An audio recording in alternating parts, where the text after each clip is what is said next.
Well, I had a high expectation and it met all my expectations, and I still don't understand quite how I managed to win the raffle that the VRT organised, and I know that was all done in a fair way, but the stars were obviously aligned, and it was a pleasure here to take part in it. I mean, it was a very, very special experience. I was born at the same year that he did the first flight, so and he retired from flying from test flying in about 1958-59. So I didn't really have much knowledge of his flying. But the special piece is to actually recreate that photo and think that here 70 years ago that he was standing there, a lot younger than me in that photo. But to actually be able to do that thanks to the VRT is really something very special. I mean, it's something to be recreated by the ladder is really, yeah.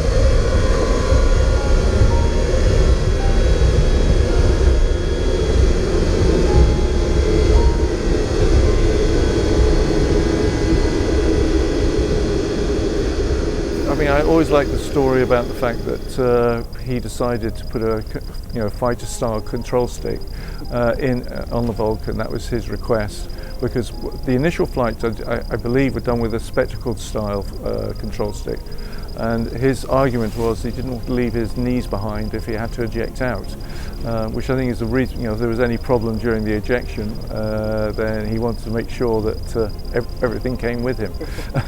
And then obviously he has a lot of fame for rolling the Vulcan at the 55 show at Farnborough, and most people want to talk about that, and I think the thing to understand about that is he always said it was a constant 1G while doing the roll, a Dutch roll I think it was called, and there was his favourite engineer who was in the back, he told me later on, many years later, that he balanced a pencil while the roll was being done. Now, also, I'm not sure if that's he said yes, it was real, John.